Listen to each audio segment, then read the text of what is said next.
Hello दोस्तों, welcome back to Q3 with Rustam.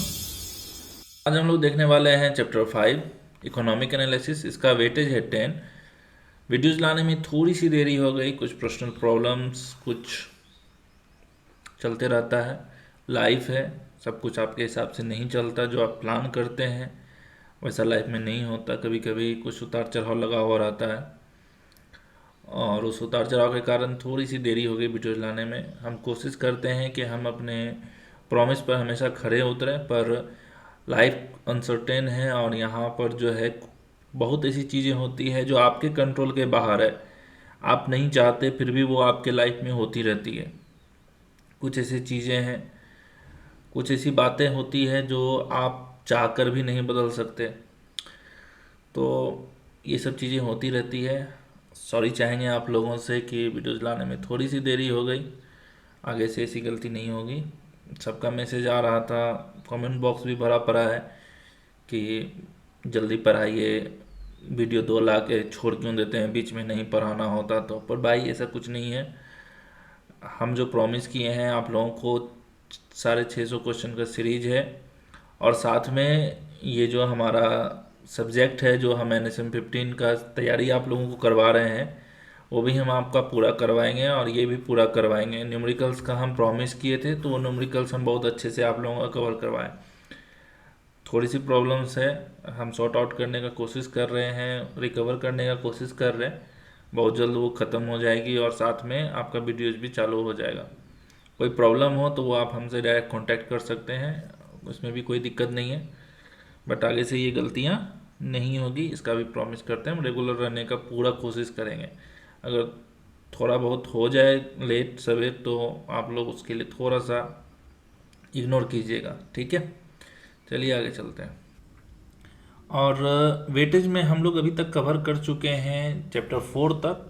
Chapter 4 तक में आप लोग चैप्टर 1 में 3 वेटेज था, फिर 4, 4, 5 और हम लोग आ गए हैं इकोनॉमिक एनालिसिस। इसके बाद जो भी है इंडस्ट्री एनालिसिस चाहे कंपनी एनालिसिस, उसके बाद हम समझेंगे फाइनेंशियल एनालिसिस को और जो वैल्यूएशन का, जो वैल्यूएशन प्रिंसिपल का चैप्टर होगा उसको भी हम अच्छे से समझेंगे।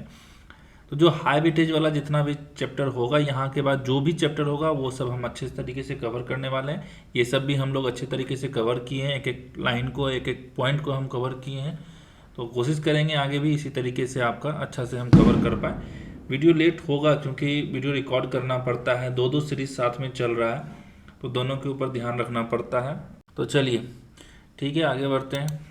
लर्निंग ऑब्जेक्टिव से समझते हैं इस चैप्टर में हम क्या क्या कवर करने वाले हैं। Principle of micro economics and macro economics. इस चैप्टर में हम मैक्रो इकोनॉमिक्स और मैक्रो इकोनॉमिक्स का बेसिक प्रिंसिपल समझेंगे, यानी छोटी लेवल पर यानी इंडिविजुअल, कंज्यूमर्स, फर्म्स, और बड़े लेवल पे like GDP, inflation, interest rate, कैसे इकोनॉमिक एनालिसिस होता है वो हम समझेंगे। की economic variables for carrying out fundamental analysis. Fundamental analysis करने के लिए कौन कौन सा इकोनॉमिक वेरिएबल्स इंपॉर्टेंट होता है, जैसे जीडीपी, इन्फ्लेशन, इंटरेस्ट रेट, ये सब हम सीखेंगे और उनका इम्पैक्ट समझेंगे स्टॉक पे कैसे पड़ता है। Source of information, data of economic variables for carrying out economic analysis. समझने का कोशिश कीजिए इसमें जो सबसे बड़ा चीज़ क्या है कि इकोनॉमिक वेरिएबल्स का डाटा हम कहाँ से लें। अगर आप रिसर्च एनालिस्ट बन रहे हैं तो आपका डाटा कहाँ से रिलायबल हो सकता है, कहाँ से आप सही डाटा इकट्ठा कर सकते हैं। आरबीआई, सीएसओ, ये सब से हम समझने का कोशिश करेंगे। इनके ऑफिशियल सोर्सेज क्या हैं, रिलायबल इंफॉर्मेशन देते हैं या नहीं देते हैं, वो सब चीज़ हम इसमें समझेंगे। Role of economic analysis in equity research. Economic analysis का रोल क्या है इक्विटी रिसर्च में, वो हम समझेंगे। यानी ओवरऑल इकोनॉमी के जो किस फेज में है, उसका स्टॉक का परफॉर्मेंस या इफेक्ट क्या पड़ता है, ये सब हम लोग समझेंगे। Understanding the nature of cyclical and secular economic trends. Cyclical trends जो रिपीट होता है, जिसमें बूम, रिसेशन साइकिल्स, और सेकुलर ट्रेंड जो लॉन्ग टर्म डायरेक्शन जो है वो शो करता है, यानी कुछ बड़ा चेंजिंग हो, क्या होता है और उन्हें समझना क्यों इम्पोर्टेंट है, ये सब चीज़ हम समझेंगे। ठीक है, तो शुरू करते हैं। चलिए चलिए थोड़ा ओवरव्यू ले लेते हैं हम इसका कि क्या कहना चाहता है आपका वर्कबुक। देखिए इकोनॉमिक्स एक सब्जेक्ट है, ठीक है।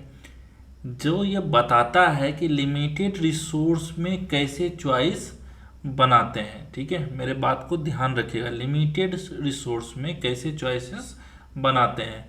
हर डिसीजन का इफेक्ट होता है इंडिविजुअल लेवल पे भी और सोसाइटी लेवल पे भी। इकोनॉमिक्स ये मान कर चलता है कि लोग रेशनल होते हैं और अपने गोल्स को अचीव करने की कोशिश करते हैं। लाइफ में हमेशा ट्रेड ऑफ्स होता है, एक चीज चूज करने का मतलब दूसरी छोड़ना पड़ता है। जैसे अगर आपके जेब में 500 रुपया है और कोई एक ही चीज आप ले सकते हैं, तो एक का त्याग आपको करना पड़ेगा एक चीज को पाने के लिए। ठीक है, तो वही चीज आपको बताता है कि लिमिटेड जो है रिसोर्स है और उसमें क्या करना पड़ता है, हमें एक चॉइस करना पड़ता है। इसलिए हमें अपनी नीड्स और जो ज़रूरत है को प्रायोरिटीज करना पड़ता है, देखना पड़ता है कि कौन सा हमारे लिए बेस्ट यूज है। इकोनॉमिक्स में आपको हम दो चीज़ बताए, क्या क्या, माइक्रो इकोनॉमिक्स जो छोटे लेवल की स्टडी करता है जिसमें इंडिविजुअल्स या फर्म्स वगैरह आते हैं। ठीक है, मैक्रो इकोनॉमिक्स का जब हम बात करते हैं तो ब्रॉड लेवल का मतलब बड़ा लेवल का कहानी होता है जिसमें जीडीपी, इन्फ्लेशन, इकोनॉमी, हम इसमें सब कुछ पढ़ेंगे। ठीक है, मैक्रो इकोनॉमिक्स में। तो ये पूरा जो चैप्टर है आपके इर्द गिर्द, इसी के इर्द गिर्द जो है घूमता हुआ नजर आएगा। लाइन टू लाइन पढ़ेंगे और समझने का कोशिश करेंगे कि क्या कहना चाहता है आपका workbook. Economics is the study of how people make choice under conditions of scarcity and the impact of those choices for people at an individual level and society at macro level। Economics एक ऐसा subject है जो ये study करता है कि लोग कम resource मतलब स्कार्सिटी के कंडीशन में कैसे डिसीजन लेते हैं। ठीक है, ये डिसीजन का इफेक्ट इंडिविजुअल यानी माइक्रो लेवल और सोसाइटी यानी मैक्रो लेवल दोनों पे पड़ता है।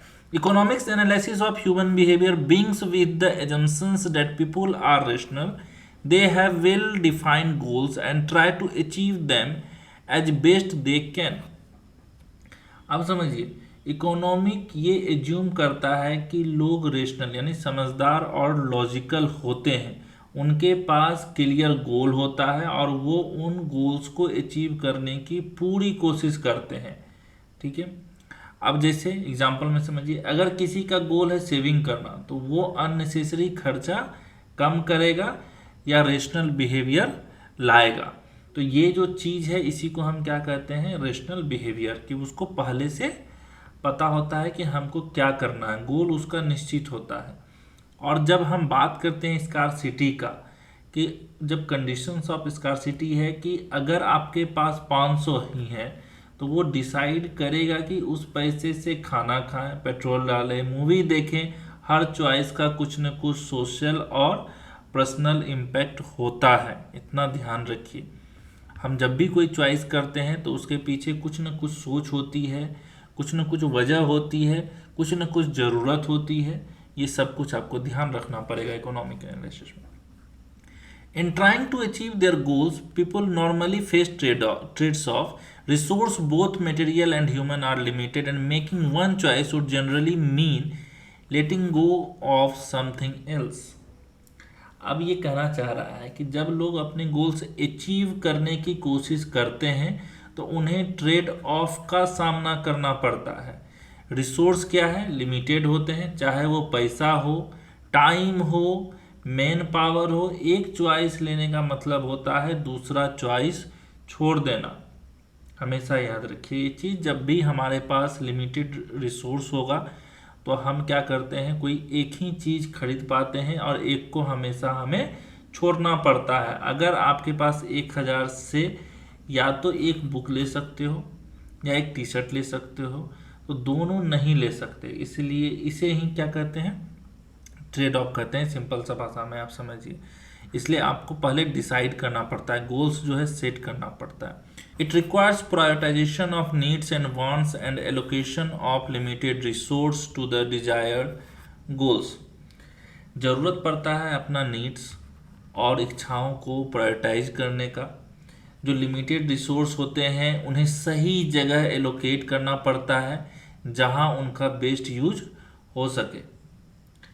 आपको ये चीज़ समझ में आता है कि budget banana is the practical way of doing this, कि पैसे को रेंट, फूड, सेविंग्स, इंटरटेनमेंट में कैसे बांटा जाए जब हम बजट बनाते हैं, यही चीज़ है।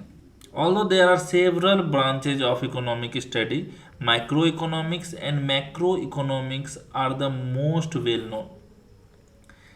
देखिए मैक्रो, जब हम इकोनॉमिक का बात करते हैं तो स्टडी के लिए ब्रांचेज हैं, लेकिन दो सबसे पॉपुलर ब्रांचेज हैं माइक्रो और मैक्रो।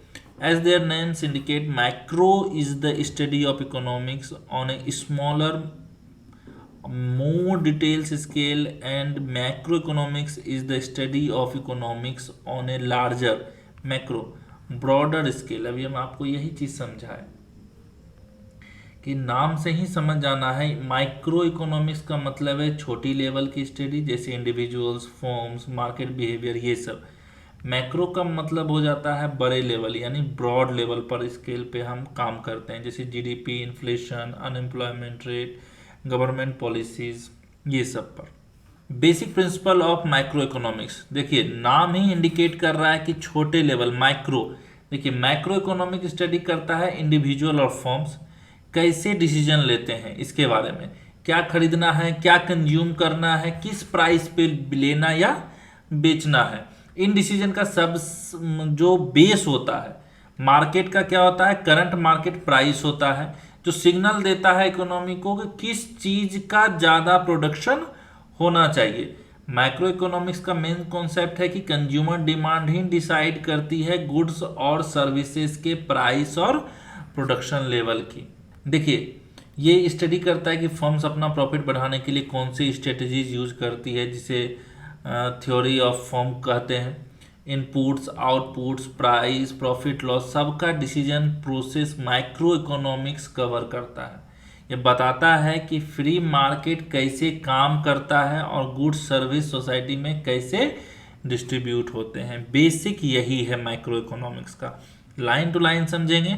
चलिए आगे बढ़ते हैं। As stated above, macroeconomics is the study of the behavior of individual and their decision on what to buy and consume based on prevalent price, which in turn signals where the economy has to direct its productive activities।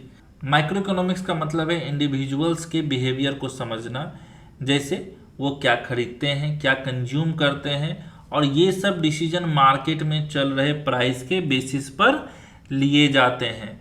ये decision economy को signal देता है कि production किस चीज़ का ज़्यादा होना चाहिए। एग्जांपल से समझते हैं, अगर लोग ज़्यादा आइसक्रीम खरीद रहा है तो आइसक्रीम का प्रोडक्शन में ग्रोथ होगा। ठीक है। The philosophy of micro economics is the prices and production levels of goods and services in an economy are driven by consumer demand.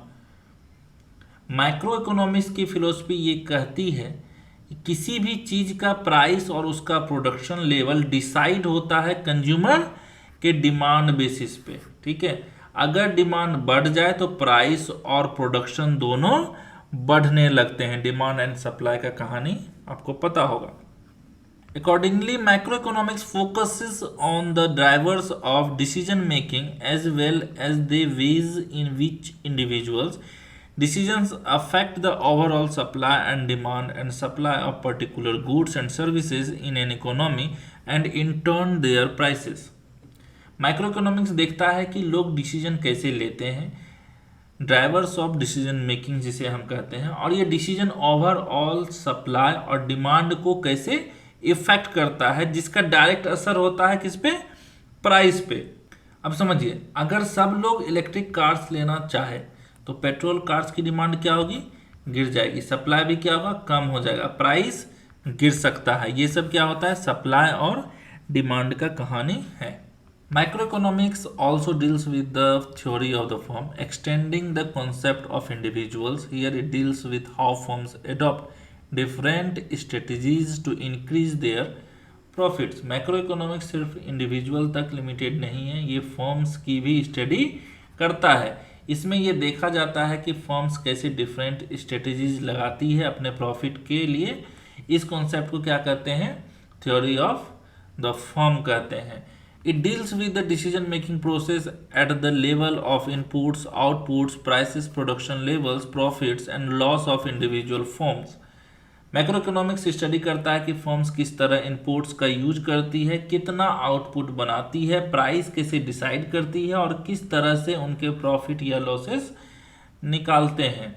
अगर इनपुट कॉस्ट यानी रॉ मटेरियल बढ़ जाए तो प्रोडक्शन कॉस्ट भी बढ़ जाएगा, प्राइस और प्रॉफिट दोनों पर इफेक्ट पड़ेगा। The importance and usages of macro economics in brief. अब इसको समझते हैं। Macro economics deals with the understanding and working of a free market economy. Macro economics हमें ये समझाता है कि फ्री मार्केट इकोनॉमी जैसे जहां डिमांड सप्लाई के बेसिस पर सब कुछ डिसाइड होता है, कैसे काम करती है। एक एग्जांपल से समझिए, अगर सरकार इंटरफेयर ना करे तो प्राइस ऑटोमेटिकली डिमांड सप्लाई से एडजस्ट हो जाता है।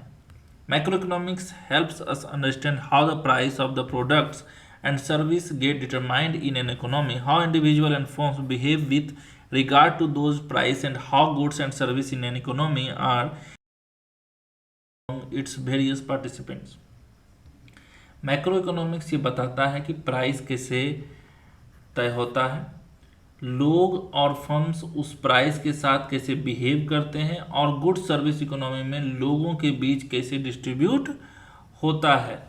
अगर एक प्रोडक्ट महंगा हो जाए तो उसे सिर्फ हाई इनकम लोग अफोर्ड कर सकते हैं, डिस्ट्रीब्यूशन अनइक्वल यहाँ पर हो जाएगा, ये चीज़ ध्यान रखिए।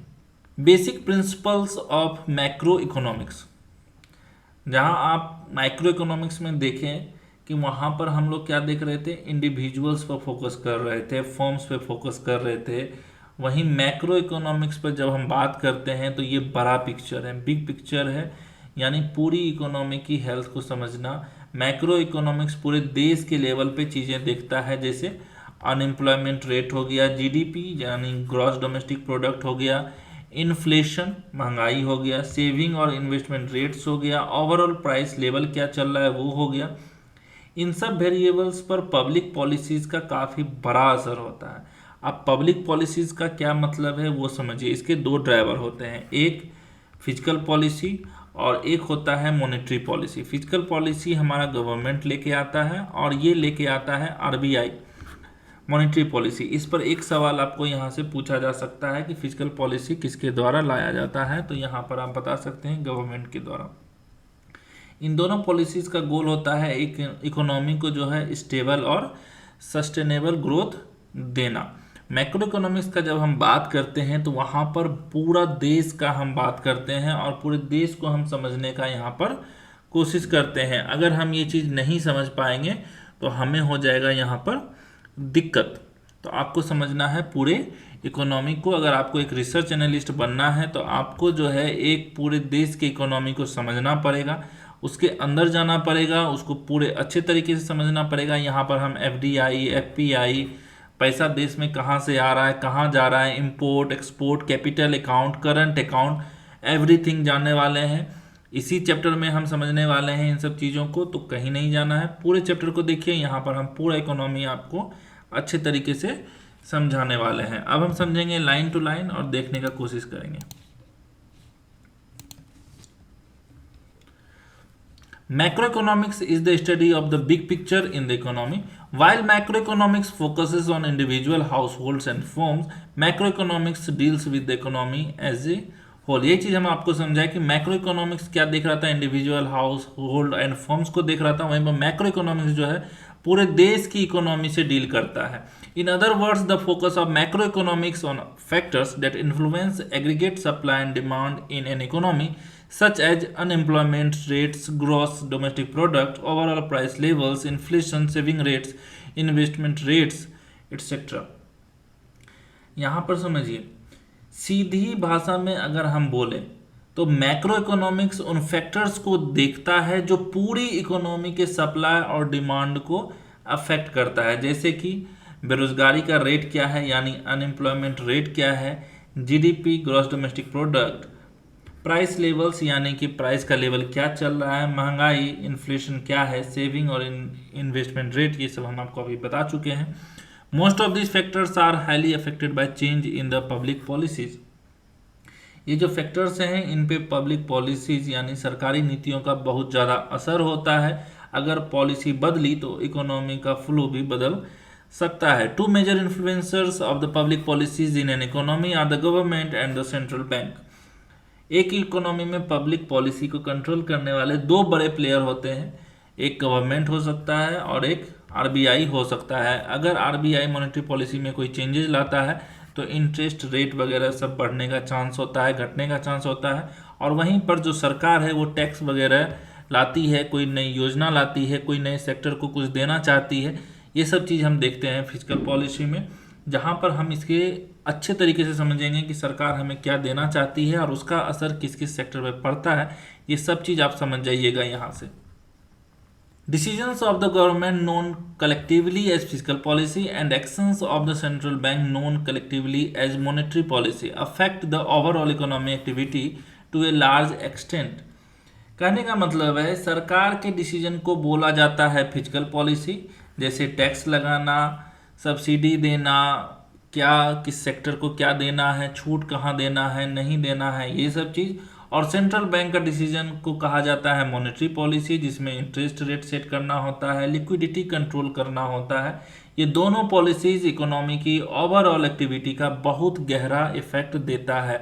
The late John Maynard Keynes laid great emphasis of macroeconomics analysis. His work captured in the book General Theory of Employment, Interest and Money is quite revolutionary and brought drastic changes in economic thinking.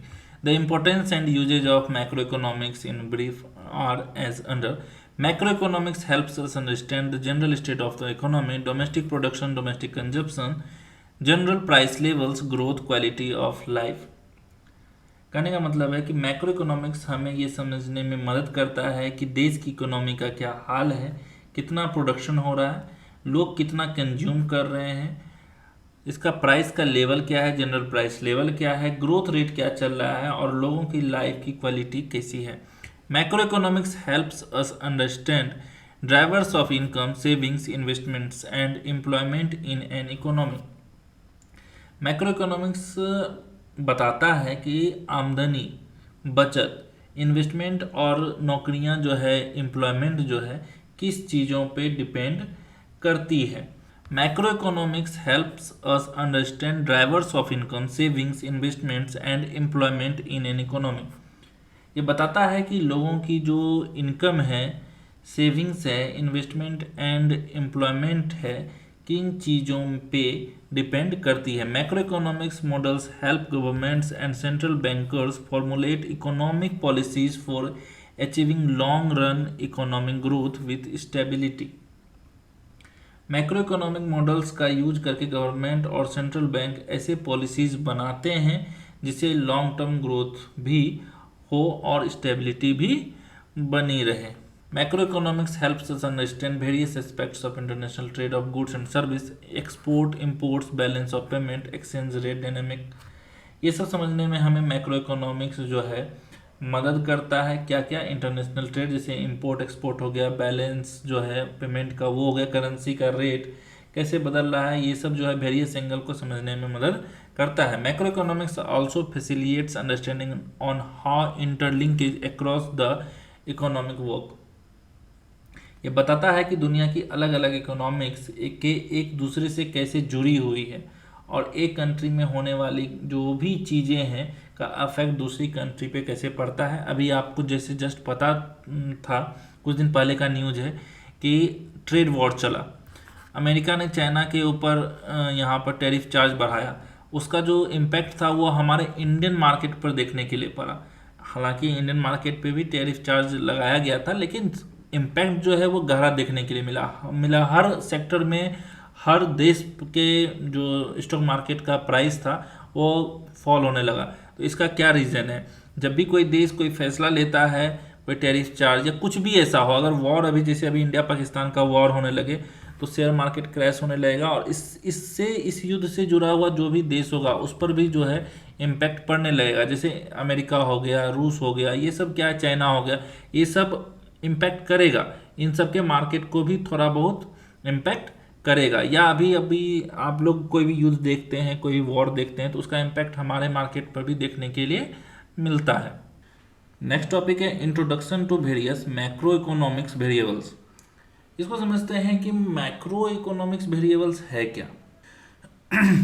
समझिए, देखिए हमारी government और RBI का main जो गोल होता है economy को stable रखना, जैसे कि लो अनएम्प्लॉयमेंट रेट होना चाहिए, प्राइस स्टेबिलिटी होना चाहिए यानी कम इन्फ्लेशन होना चाहिए, और जीडीपी ग्रोथ होना चाहिए। ये सब क्या काम है, किसका काम है? हमारी सरकार का और सेंट्रल बैंक का काम है।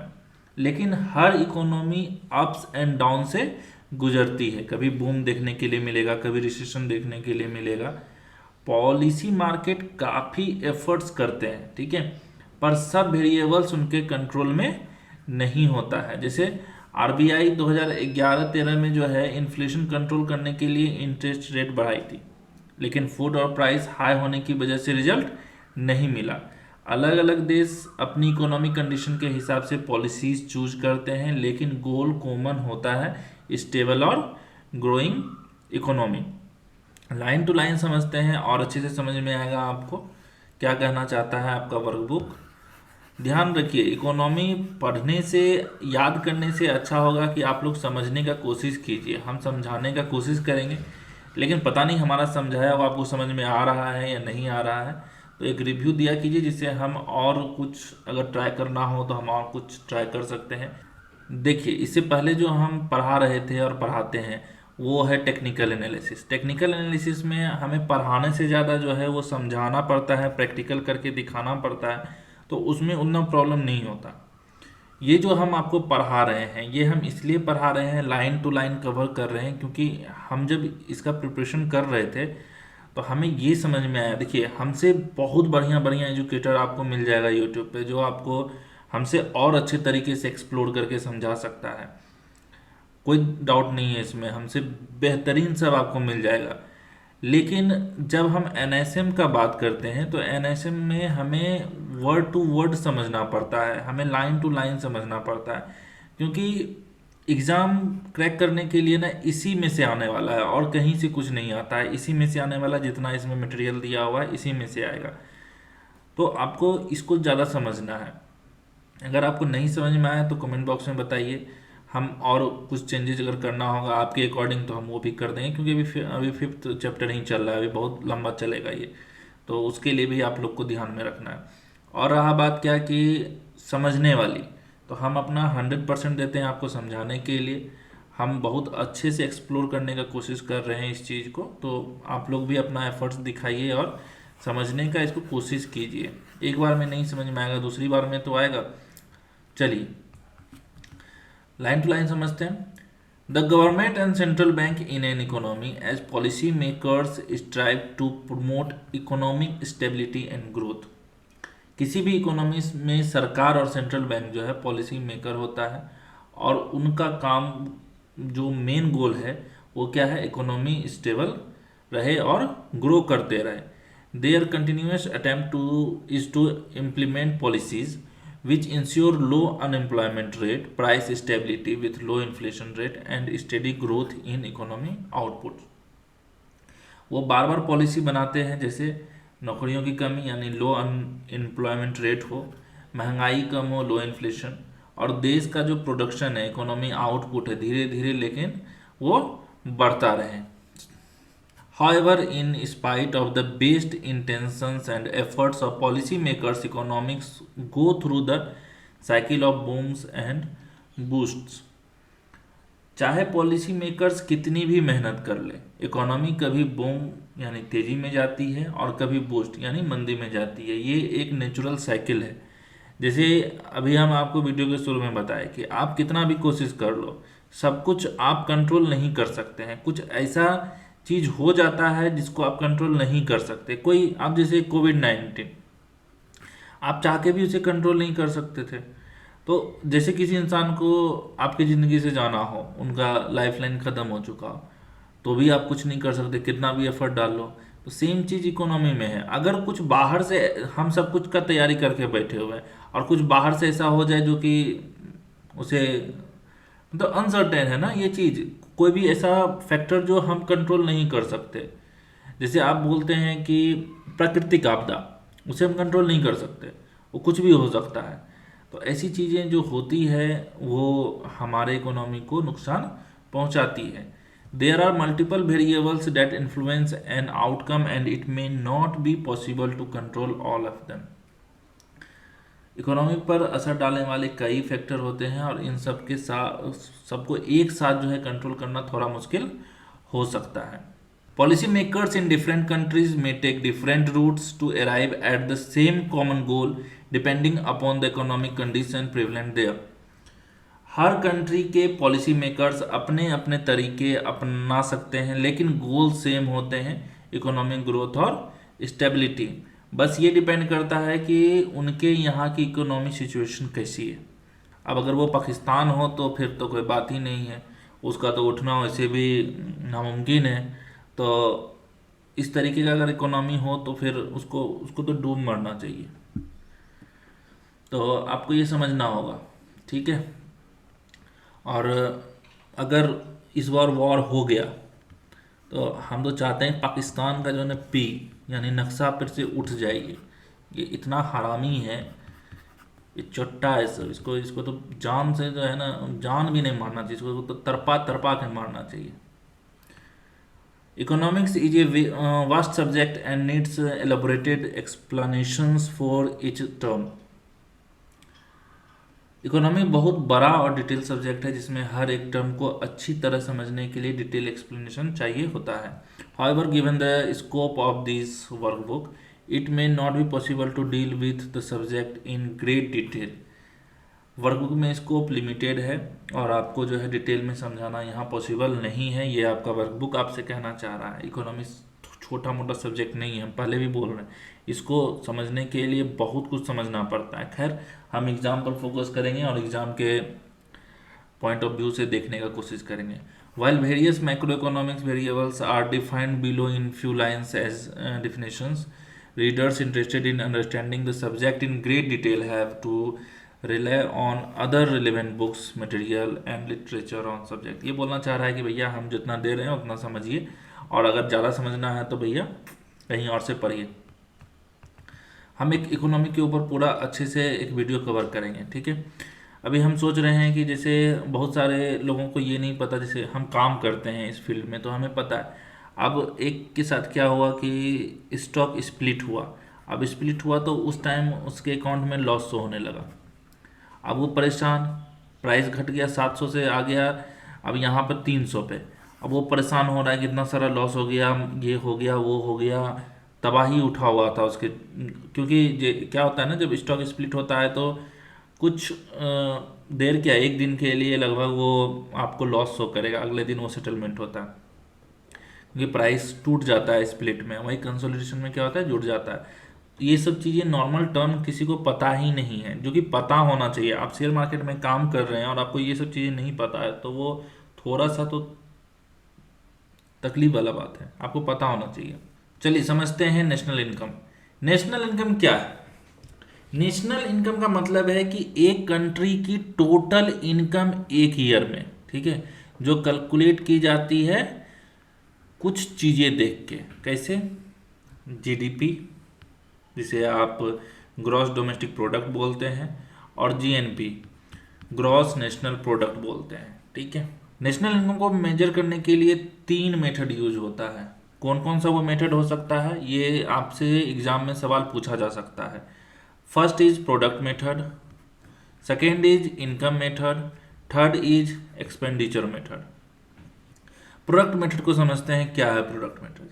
सेक्टर वाइज जो आउटपुट होता है, चाहे वो एग्रीकल्चर हो, इंडस्ट्री हो या सर्विसेज हो, का जो टोटल रेवेन्यू कैलकुलेट करते हैं। सिर्फ फाइनल गुड्स काउंट होता है, मतलब इंटरमीडिएट गुड नहीं होता है इसमें, ठीक है। ये मेथड बताता है कौन सा सेक्टर इकोनॉमी में ज़्यादा कंट्रीब्यूट कर रहा है। तो ये क्या हो गया हमारा प्रोडक्ट मेथड। इनकम मेथड क्या है? सब लोगों की इनकम का टोटल। एम्प्लॉयज कैसे कमा सकता है, वेजेज या सैलरी मिल सकता है उसको। प्रोफेशनल्स कैसे कमाते हैं, सर्विस इनकम से। जो बिजनेसमैन होते हैं प्रॉफिट, इन्वेस्टर इंटरेस्ट या रेंट। ये सब मेथड क्या है, इनकम डिस्ट्रीब्यूशंस दिखाता है। एक्सपेंडिचर सब लोगों ने कितना खर्च किया उसका टोटल। सिंपल भाषा में हम आपको समझा रहे हैं, कोई टर्म है और वो नहीं, सिंपल भाषा में समझिए। सब लोगों ने कितना खर्च किया उसका, जैसे प्राइवेट कंजम्पशन हो गया, गवर्नमेंट स्पेंडिंग हो गया, इन्वेस्टमेंट हो गया, या नेट एक्सपोर्ट्स यानी एक्सपोर्ट्स माइनस इंपोर्ट्स, ये हो गया।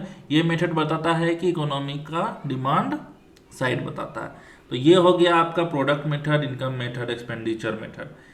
अब एक चीज और समझिए, नेशनल इनकम का कुछ इंपॉर्टेंट बात समझिए। इकोनॉमी का परफॉर्मेंस पता चलता है इससे। अगर ये बोला जाए कि परफॉर्मेंस कैसे कैसे पता चले, तो इनकम यहाँ नेशनल इनकम से पता चल जाएगा। पर कैपिटा इनकम से स्टैंडर्ड ऑफ लिविंग का आइडिया मिलता है। कभी भी ये बोले कि नेशनल इनकम से पता चलता है, तो नहीं, पर कैपिटा इनकम से जो है स्टैंडर्ड ऑफ लिविंग का आइडिया मिलता है। उसके बाद जैसे पॉलिसी मेकर्स हम आपको बताते आ रहे हैं, कौन कौन, गवर्नमेंट और आरबीआई को हेल्प मिलता है इकोनॉमिक प्लानिंग करने के लिए। ये सबसे बड़ा फायदा है कि किस तरीके से काम, किस सेक्टर को उछाल लाना है, किस सेक्टर पर ध्यान देना है, किस सेक्टर, कौन सा सेक्टर अच्छा कमा के दे रहा है, उसमें और क्या हम चेंजेस कर सकते हैं। अगर इकोनॉमी स्लो हो रही है, जीडीपी जीएनपी वगैरह, तो वो चीज़ देख सकते हैं हम यहाँ पे। ग्रोथ का ट्रेंड समझने में हेल्प करता है, यानी ग्रोइंग या डिक्लाइन किस फेज में है वो समझने में हेल्प करता है। तो ये था बेसिक इंट्रो जो हम अभी पढ़ने वाले हैं। आगे चलते हैं, उसको लाइन टू लाइन समझने की कोशिश करते हैं। लाइन टू लाइन समझते हैं। National income of an economy is defined through a variety of measures such as gross domestic product and gross national product. ये बताना चाह रहा है कि दो तरीके से हम यहाँ पर वैरायटी ऑफ मेजर्स है, दो तरीके से हम कर सकते हैं, जीडीपी और GNP. Computation of these numbers is a humongous task in terms of data collection and it's processing. Alexa चुप हो जाओ, एलेक्सा चुप हो जाओ। कहने का मतलब है कि इन नंबर्स का कैलकुलेशन करना एक बहुत बड़ा काम होता है, क्योंकि डाटा कलेक्ट करना और उसका प्रोसेसिंग काफ़ी मुश्किल होता है। Broadly स्टेटिंग, national income of an economy can be measured through three methods: product, income, expenditure. ये चीज़ हम आपको बता चुके हैं। आगे चलते हैं, देखने की कोशिश करते हैं कि आगे प्रोडक्ट मेथड आपको क्या कहना चाहता है। In this method, national income is measured as an aggregated flow of goods and service in the economy from the different sectors: agriculture, industry and service. इस मेथड में नेशनल इनकम को measure किया जाता है जैसे कि इकोनॉमी के अलग अलग सेक्टर्स, एग्रीकल्चर, इंडस्ट्री और सर्विस से जो भी गुड्स एंड सर्विस का फ्लो होता है उसका टोटल निकाल। Economists calculate money value of all final goods and service produce in the economy during a specified period. कहने का इसका मतलब है कि स्पेसिफिक टाइम पीरियड में इकोनॉमी के अंदर जो भी final goods and service produce होते हैं उन सब का मनी वैल्यू कैलकुलेट करता है। Final goods refer to only these goods which are consumed by economy participants and not the ones used in further production processes, intermediate goods. यही चीज़ हम आपको अभी समझाए। फाइनल गुड्स सिर्फ उन गुड्स को बोला जाता है जो लोग डायरेक्टली कंज्यूम करते हैं। जो गुड्स आगे प्रोडक्शन में यूज हो मतलब होता है, जैसे इंटरमीडिएट गुड्स, उन्हें इंक्लूड नहीं किया जाता। यानी फाइनल गुड्स को हम यहाँ पर देखते हैं जो कंज्यूम किया जाता है। Product method deals with the economy sector wise. Product method में इकोनॉमी को सेक्टर वाइज हैंडल किया जाता है। The total output in the economy is computed as the sum of the outputs of various sectors. Economy के total output निकालने के लिए हर सेक्टर का आउटपुट ऐड किया जाता है। Income method, in this method national income is measured as the aggregate income of individuals in the economy. इस मेथड में नेशनल इनकम को मेजर किया जाता है एज द टोटल इनकम जो इंडिविजुअल्स इकोनॉमी में कमाते हैं। Robert Kiyosaki, an author and businessman, divides the whole working population in the world in 4 broad categories: employees, professionals, entrepreneurs and investors. इसमें 4 भागों में बांटा गया है। एम्प्लॉयज हो गया, प्रोफेशनल हो गया, एंटरप्रेन्योर्स हो गया और इन्वेस्टर्स हो गया। तो ये मेरी इंग्लिश उतनी भी अच्छी नहीं है, अगर कोई वर्ड बाय मिस्टेक हम गलत बोल दें या उसका जो भी हो, अगर थोड़ा बहुत, अगर हम कभी कभी नोटिस किए हैं कि दिस को द पढ़ देते हैं या ऐसा कुछ, ऐसा मतलब नॉर्मल सा सिली मिस्टेक अगर हो जाए फ्लो में, तो थोड़ा सा उसे इग्नोर करने का कोशिश कीजिएगा। इतनी भी हम हिंदी मीडियम से पढ़े हुए हैं, इतनी अच्छी इंग्लिश नहीं है मेरी, तो अगर थोड़ा बहुत अगर पढ़ने में फ्लो में निकल जाए कुछ गलत वर्ड या मिस्टेक बाय मिस्टेक अगर कुछ ऐसा हो तो प्लीज़ सॉरी। उसके लिए उसको दिल पे नहीं लेना है, छोटा भाई समझ के माफ़ कर देना या बड़ा भाई समझ के माफ़ कर देना, ठीक है। आगे बढ़ते हैं। Employees earn wages and salaries, professionals earn their income based on their services, entrepreneurs earn profits including undistributed corporate profits, and investor earn return on their capital and rent on their land.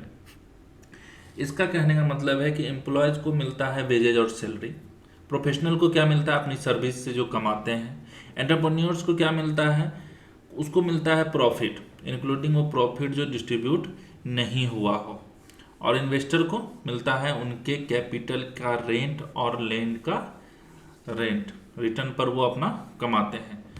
Some of these investor for a specified period is called national income for the economy.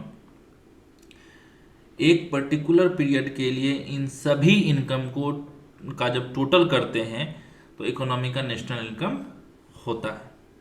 आगे बढ़ते हैं और expenditure method को समझने का कोशिश करते हैं। As all the goods and service produced in an economy are bought यानी consumed by someone, national income में also be calculated from the consumptions and. क्योंकि इकोनॉमी में जितने भी गुड्स और सर्विस प्रोड्यूस होते हैं उन्हें कोई ना कोई खरीदता या कंज्यूम करता ही है, इसीलिए नेशनल इनकम को कंजम्पशन एंगल से भी कैलकुलेट किया जा सकता है। Expenditure method attempts to undertake the same philosophy while computing the national income. Expenditure method भी इसी फिलॉसफी को यूज करता है जब नेशनल इनकम कैलकुलेट किया जाता है। Consumers in an economy are broadly divided into 3 categories, individuals, corporate and governments. Economy के अंदर कंज्यूमर्स को ब्रॉडली 3 कैटेगरीज में बांटा गया है, इंडिविजुअल्स, कॉर्पोरेट्स और गवर्नमेंट। ये लाइन याद कर लीजिएगा, मे भी ये इंपॉर्टेंट है, एग्जाम में पूछा जा सकता है आपसे कि कितने भागों में बांटा गया है कंज्यूमर्स को, तो ये 3 ब्रॉडली 3 है। Further as an economy would also have exports and imports of an economy spending on goods and service produced by other economies. Necessary adjustments are made for the same by the economists while arriving at the national income through this method. Economy में exports यानी foreign लोग हमारे goods service खरीद रहे हैं, और imports हम दूसरी कंट्रीज के गुड्स एंड सर्विस ले रहे हैं, ये सब भी होते हैं। इसीलिए इकोनॉमिस्ट जो है नेशनल इनकम कैलकुलेट करते वक्त ये एडजस्टमेंट भी करता है। The aggregate demand for goods and service is computed as the sum of private consumptions, government spending, gross capital formation and net exports. Total demand निकलती है जब हम ये सब ऐड करते हैं, private consumption, government spending, gross capital formation और net exports. Net exports मतलब exports minus imports. In practice all 3 counting methods produce similar result with minor differences for several reasons including errors in the statistics. Practical में ये तीनों method लगभग similar results देते हैं, बस थोड़ा बहुत फर्क होता है due to statistical errors. National income is one of the most important statistics for a country. National income एक देश के लिए सबसे इंपॉर्टेंट स्टैटिस्टिकल इंडिकेटर में से एक होता है। Following are some of the use of national income statistics. Level of economic welfare and growth. National income reveals the overall performance of the country during a given financial year. Economic welfare और growth का level बताने के लिए national income help करता है। ये दिखाता है कि देश ने एक फाइनेंशियल ईयर में ओवरऑल कैसा परफॉर्म किया है। With help of this statistics पर capita income, the average income earn by each individual in the economy is calculated. इस डाटा की हेल्प से हम जो है पर कैपिटा इनकम निकालते हैं, जो होता है national income divide by total population, मतलब हर व्यक्ति ने एवरेज कितनी इनकम करी है। ये फॉर्मूला है किसका, पर कैपिटा इनकम का। Per capita income, not the national income, is better measure of standard of living in a country, because while national income may increase, faster increase in population may reduce the per capita income, which means standard of living in the country has gone down. कहने का क्या मतलब है, पर capita income ही better indicator होता है standard of living का, क्योंकि अगर नेशनल इनकम बढ़ भी जाए लेकिन पॉपुलेशन उससे ज़्यादा तेज़ी से बढ़े तो पर कैपिटा इनकम गिर जाता है, जो दिखाता है कि स्टैंडर्ड ऑफ लिविंग गिर गया है। Higher the per capita income, higher the standard of living in the country. जितनी ज़्यादा पर कैपिटा इनकम होगी उतना बेहतर स्टैंडर्ड ऑफ लिविंग होगा। Looking at the national income statistics over several years, we can know whether an economy is growing और decline. अगर हम national income को कई सालों तक देखें तो समझ में आता है कि इकोनॉमी ग्रो कर रही है या डिक्लाइन कर रही है। Distribution of income among constituents of the economy, income method of national income computation help us understand how the national income is distributed among the various constituents in the economy, employees, professional, entrepreneurs and investors। समझिए, income method से ये समझने में help मिलता है कि national income economy के अलग अलग लोगों, एम्प्लॉयज, प्रोफेशनल, एंटरप्रेन्योर्स और इन्वेस्टर्स के बीच कैसे डिस्ट्रीब्यूट होती है। The product method identifies which sector is the primary contributor to the country's GDP and the rate of growth of different sector in the economy। Product method से ये पता चलता है कि कौन सा सेक्टर, एग्रीकल्चर या इंडस्ट्री या सर्विस, जीडीपी का मेजर कंट्रीब्यूटर है और किस रेट से ग्रो हो रहा है।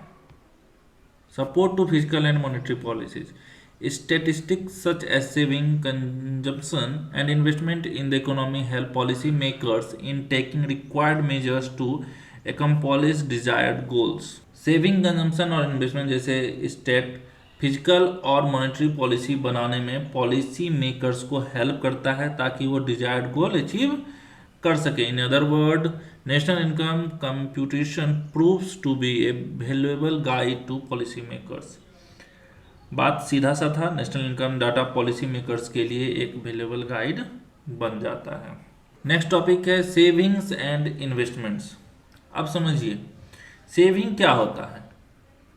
सेविंग होता है इनकम माइनस एक्सपेंसेस। तीन सेक्टर का सेविंग अलग अलग कंप्यूट होता है। क्या? Personal savings, corporate saving, public saving. Personal saving क्या होता है? इंडिविजुअल्स के पास बचा हुआ इनकम। कॉर्पोरेट सेविंग, कंपनीज के पास बचे हुए प्रॉफिट जो अनडिस्ट्रीब्यूटेड हो। पब्लिक सेविंग क्या होता है? गवर्नमेंट की बची इनकम, जनरली निगेटिव होती है क्योंकि डिफिसिट होता है। इन तीनों का टोटल क्या कहलाता है? नेशनल सेविंग कहलाता है। इंपॉर्टेंट पॉइंट को समझते हैं। प्राइवेट सेविंग जो होता है वो पर्सनल प्लस कॉर्पोरेट सेविंग होता है। सेविंग तभी यूजफुल होता है जब उन्हें इन्वेस्ट किया जाए प्रोडक्टिव काम में। आपके पास अगर बैंक में 1000 रुपया पड़ा हुआ है और आप उसे छोड़े हुए हैं, या पहले देखते थे घर में भी लोग पैसा रखता था, लेकिन अब ऐसा धीरे धीरे सोच बदल रहा है, मेंटेलिटी चेंज हो रही है। अब लोग इन्वेस्ट करना पसंद करते हैं, लोग म्यूचुअल फंड में इन्वेस्ट करना पसंद करते हैं, लोग डायरेक्टली शेयर मार्केट में लगाते हैं और अपना प्रॉफिट जनरेट करते हैं। हालांकि आपको डायरेक्टली शेयर मार्केट में इन्वॉल्व नहीं होना चाहिए, पहले कुछ सीखना चाहिए, पहले कुछ करना चाहिए, उसके बाद ही यहाँ शेयर मार्केट में आपको आना चाहिए। सेविंग जो है वो फाइनेंशियल इंस्ट्रूमेंट के जरिए किया जाता है। आपको पता है, हम पढ़ते आए हैं, ऊपर से इक्विटी हो गया, बॉन्ड्स हो गया, गवर्नमेंट सिक्योरिटी हो गया। गवर्नमेंट सिक्योरिटी में कॉर्पोरेट या गवर्नमेंट जो भी हो वो पैसा लगाता है बिजनेस मतलब प्रोजेक्ट्स में या बिजनेसेस में, और जब वो ग्रो होता है तो हमें क्या मिलता है? उसका रिटर्न मिलता है। तो ये सब जो कहानी है सेविंग्स और इन्वेस्टमेंट का, सेविंग में आप बस सेव करते हैं और इन्वेस्टमेंट में वही पैसा जब लगता है आप किसी को देते हैं तो उससे वो जो इनकम जनरेट करता है, उससे जो प्रॉफिट कमाता है उससे आपको रिटर्न मिलता है, देश में इकोनॉमी में कंट्रीब्यूट करता है। ये तमाम साइकिल बनी हुई है। इसीलिए हम आपको शुरू में एक फिगर भी समझाए थे किस तरीके से हमारे पास जो पैसा होता है कैसे उसको गो थ्रू किया जाता है कि इनडायरेक्ट भी आप इन्वेस्ट कर सकते हैं, डायरेक्ट भी इन्वेस्ट कर सकते हैं। तो ये सब जो है आपको समझना पड़ेगा यहाँ पे। तो थोड़ा सा आपको पिछला जितना भी क्लास आप देखे हैं उसको याद रखना पड़ेगा, उससे सारा कुछ धीरे धीरे जो है यहाँ पर आपका क्लियर हो जाएगा। जब भी आप इन्वेस्टमेंट करते हैं तो नया बिजनेस होता है, जॉब प्रोडक्शन होता है, जीडीपी ग्रोथ होता है, नया नया चीज़ टेक्नोलॉजी आता है, तो ये सब से हमारे देश को फायदा होता है। चलिए आगे बढ़ते हैं, लाइन टू लाइन समझते हैं। As defined above, there are three constituents in an economy: individual, corporate and government. हम आपको यही बता रहे थे, तीन तरीके का होता है मेजर: इंडिविजुअल, कॉर्पोरेट और government. Savings defined as income over expenses are computed for all three categories separately. Savings को इनकम माइनस एक्सपेंसेस के रूप में डिफाइन किया जाता है और ये तीन कैटेगरीज के लिए अलग से कैलकुलेट की जाती है। Savings of individual is called personal saving, saving of corporate यानी अनडिस्ट्रीब्यूटेड प्रॉफिट जो भी होता है is called corporate saving, and saving of government is called public saving जो कि हमेशा दिखता है हमें बजट डिफिसिट में। इंडिविजुअल एंड कॉर्पोरेट एंटिटीज में भी club together as private saving. ये भी आपको समझना है कि इंडिविजुअल और कॉर्पोरेट एंटिटीज को मिला के प्राइवेट सेविंग बोला जाता है। Economists arrive at national saving by summing savings of this three constituents: personal, corporate and public savings. Economists जो होता है नेशनल सेविंग निकालता है तीन सेविंग को ऐड करके: पर्सनल, कॉर्पोरेट और पब्लिक सेविंग।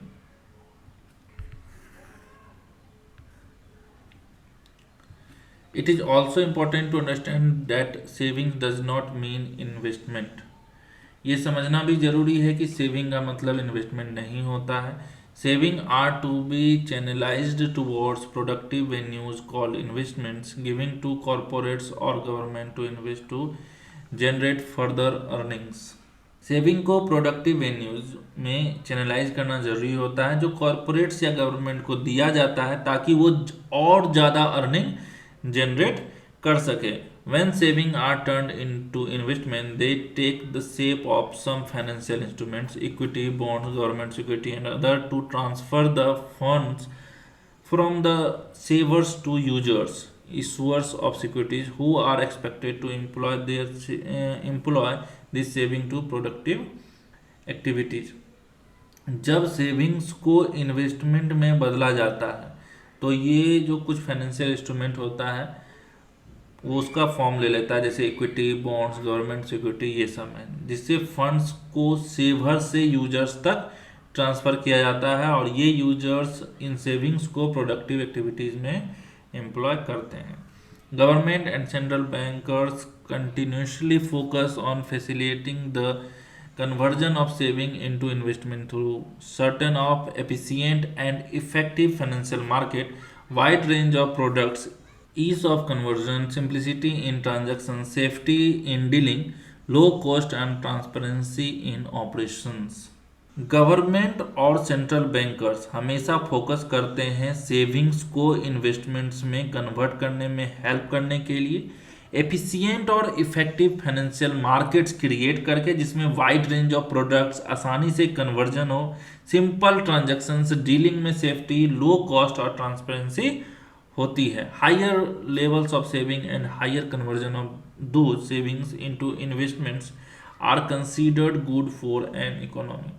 कहना चाहता है कि ज़्यादा सेविंग्स और उन सेविंग्स का ज़्यादा कन्वर्जन इन्वेस्टमेंट में इकोनॉमी के लिए अच्छा माना जाता है। नेक्स्ट टॉपिक है हमारा inflation and interest rate. Inflation का मतलब क्या होता है?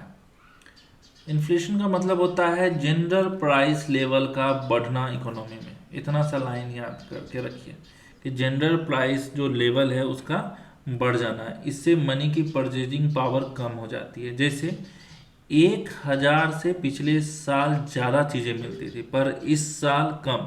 क्यों?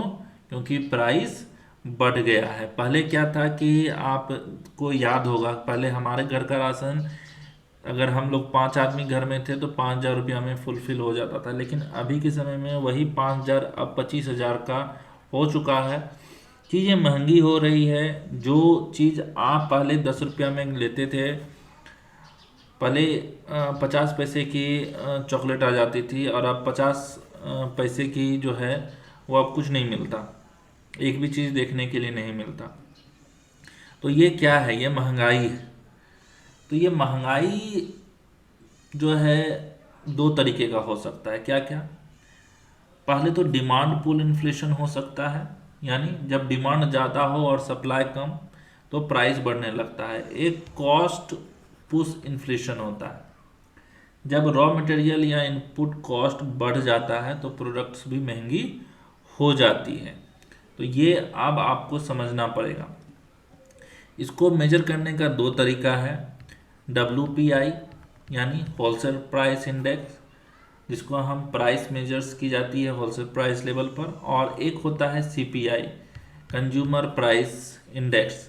इसमें क्या होता है? प्राइस मेजर की जाती है रिटेल लेवल पर। इसमें क्वेश्चन आ सकता है WPI क्या है और इसका जो है कैसे यूज होता है। तो होलसेल प्राइस इंडेक्स है ये। दोनों इंडेक्सेस के बास्केट ऑफ गुड्स के प्राइस ट्रैक करते हैं, इतना सा याद रखिएगा। और अब समझते हैं कि इन्फ्लेशन और इंटरेस्ट रेट में का जो लिंक है वो कैसे है। देखिए समझिए, जब इन्फ्लेशन ज़्यादा होता है तो लोगों को सेव करने के लिए हायर इंटरेस्ट रेट दिए जाते हैं। समझ में आ रहा है? हाई इंटरेस्ट रेट सेविंग बढ़ाता है, कंजम्पशन कम होता है, लेकिन high interest rate loan costly हो जाएगा, इन्वेस्टमेंट और डिमांड दोनों गिर जाता है इसमें। अब ये इतना मैटर क्यों करता है? इन्फ्लेशन स्टेट जो है हेल्प करता है पॉलिसी मेकर्स को करेक्ट डिसीजन लेने में। High inflation equal to low demand, slow economic growth, इतना तो समझ में आता होगा। Low inflation, controlled price, stable economy. तो इतना सा समझ चुके हैं आप लोग। लाइन टू लाइन भी हम समझेंगे एक एक चीज को, क्या कहना चाहता है आपका वर्कबुक। हम पूरा सारांश आपको बता दिए कि क्या कहना चाह रहा है। Often people are heard saying that things have become very expensive over a period of time. अक्सर आपने कहा, मतलब कहते हुए लोगों को सुना होगा कि चीज़ें काफ़ी महंगी हो गई है टाइम के साथ। ये हर घर की कहानी है, हर घर में आपको डेली सुनने को मिलता होगा। How do things become expensive? What explains the rise in the price of general goods and services? चीज़ें कैसे महंगी हो जाती है? क्या चीज़ हैं जो गुड्स और सर्विस के प्राइस के बढ़ने को एक्सप्लेन करती है? Answer to that question is inflation. तो इसका जवाब क्या है? इन्फ्लेशन।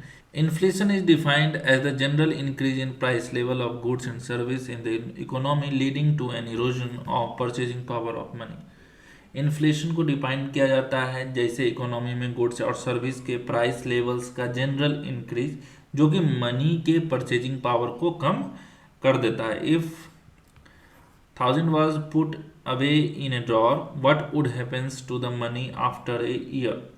अगर 1,000 रुपया एक ड्रॉर में रख दिया जाए तो 1 साल बाद उस पैसे का क्या होगा? तो आपको क्या लगता है कि अगर आप 1,000 रुपया रख दिए हैं ड्रॉर में तो 1 साल के बाद क्या होगा? Yes, it would be the same 1000 bill after a year, but it would buy lesser goods and service than what it would have fetched a year back, as all goods and services would have become more expensive after a year. देखिए, 1000 जो है वो वहीं का वहीं रहेगा, लेकिन ये कम गुड्स और सर्विस खरीद पाएगा जो 1 साल पहले खरीद सकता था, क्योंकि सारे गुड्स और सर्विस 1 साल में महंगी हो गई है। अब ध्यान से सुनिए इस बात को। 1,000 रुपया में आज हम क्या करते हैं? 1,000 को छोड़िए, सपोज कीजिए जिस टाइम 1995 टू 1907 के आसपास सोने का कीमत था 10 से 15,000 रुपया के आसपास, और वही सेम पैसा 10-15,000 रुपया हम एक बॉक्स में जमा कर दें, मतलब घर के जो अलमीरा होता है या जो सेफ वगैरह होता है उसमें हम जमा कर दें, और उसमें हम क्या करें, इसको रख के छोड़ दें, या नहीं तो हम इस 10 से 15 हज़ार का सोना खरीद के रख लें, कौन प्रोडक्टिव होगा, ये या ये? अभी 97,000 रुपये चल रहा है, तो प्रोडक्टिव ये होगा ना। क्या आज हम उस 10-15 हज़ार से इतना का सोना खरीद सकते हैं? नहीं खरीद सकते हैं। यही चीज़ ये बताना चाह रहा है कि अगर आप पैसे को रख के छोड़ देते हैं तो वो प्रोडक्टिव नहीं होने वाला है।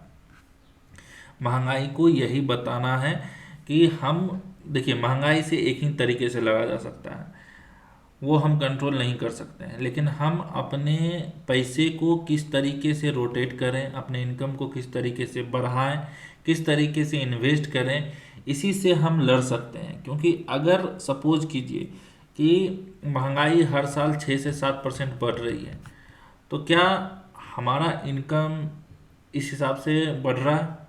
क्या हम जो कमा रहे हैं या हमारा जो एक्स्ट्रा इनकम है, हम जहाँ पैसा इन्वेस्ट किए हैं, क्या उस इससे ज़्यादा?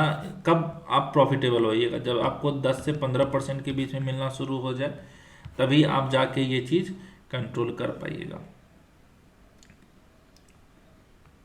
तो इसीलिए अपने पैसे को हमेशा सही जगह इन्वेस्ट करना जरूरी है।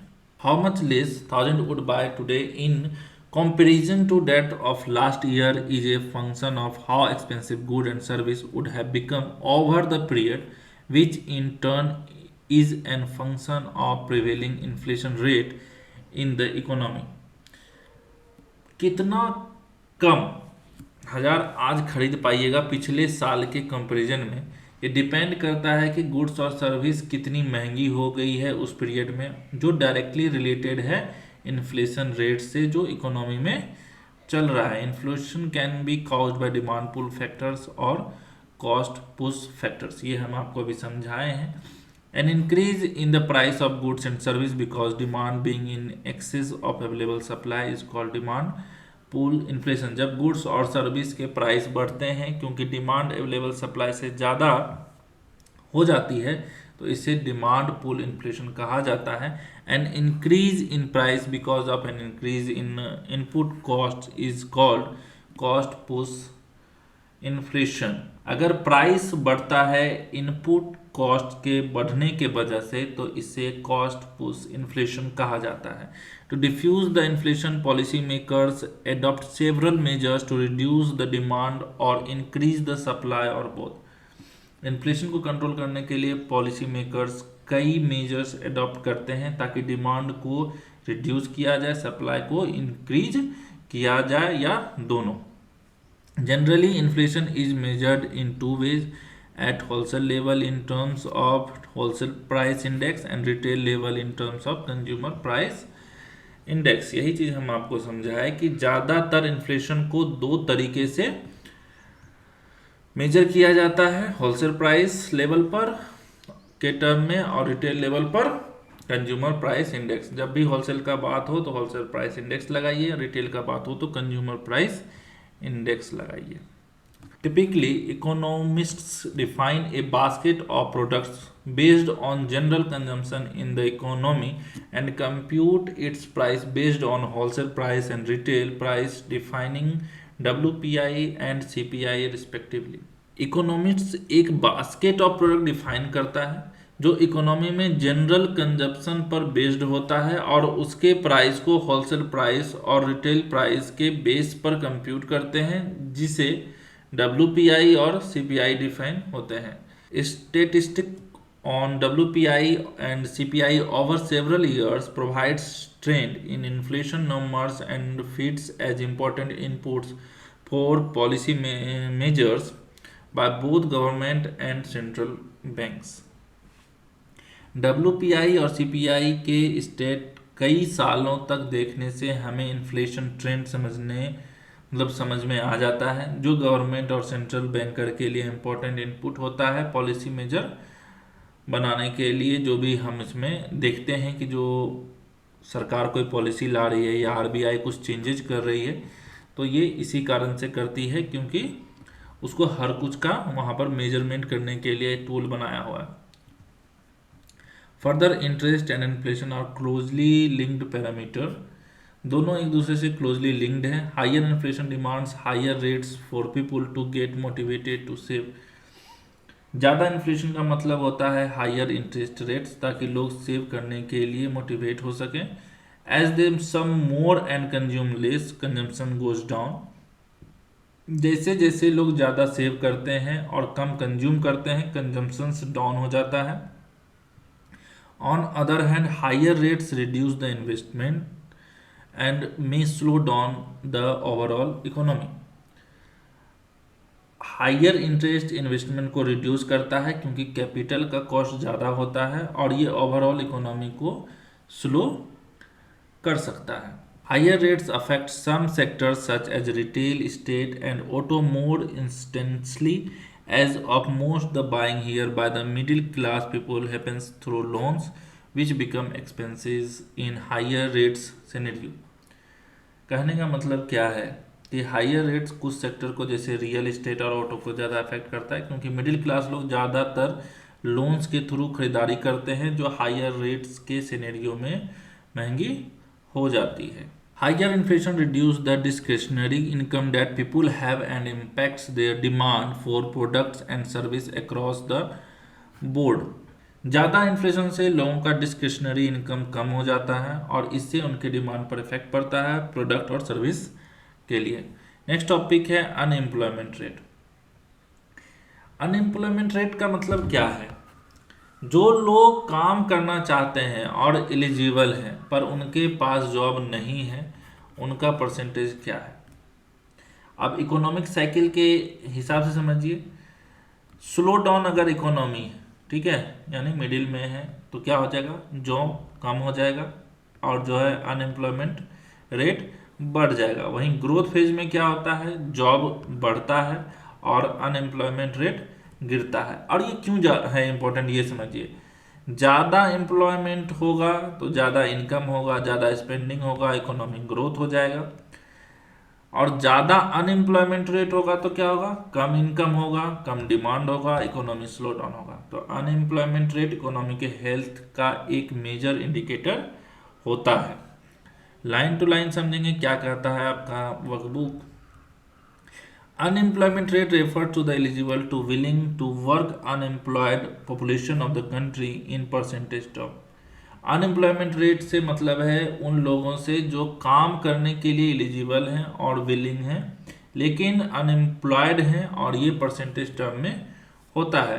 During a slow down in economies unemployment rate rise and during an expansion phase the unemployment rate falls as more jobs are created as production goes up. जब इकोनॉमीज में स्लो डाउन होता है तो unemployment rate बढ़ता है, और जब expansion phase होता है तो अनएम्प्लॉयमेंट रेट कम होता है, क्योंकि ज़्यादा जॉब क्रिएट होता है और प्रोडक्शन यहाँ पर बढ़ जाएगा। Higher employment means income which improves the ability of people to spend which implies potential growth in the economy. ज़्यादा एम्प्लॉयमेंट का मतलब है इनकम, जो लोगों की जो स्पेंड करने की एबिलिटी को इम्प्रूव करता है, जो पोटेंशियल ग्रोथ इम्प्लाई करता है इकोनॉमी में। The reverse would be true for economy going through tough times and high unemployment rates. उल्टा तब होता है जब इकोनॉमी टफ टाइम से गुजरती है और अनएम्प्लॉयमेंट रेट जो है हाई होता है। तो ये था हमारा पार्ट 1, जिसमें हम बहुत कुछ सीखे। पार्ट 2 हम जल्दी लेके आएंगे, और हम कोशिश करते हैं मतलब एक दिन गैप करके एक दिन वीडियो लाने का। और आप लोगों को जो भी परेशानी हुई उसके लिए हम माफ़ी चाहेंगे। आपको बस सीखना है और हमें सिखाना है, बस यही काम है। तो मिलते हैं अगले वीडियो में, तब तक के लिए हैप्पी लर्निंग।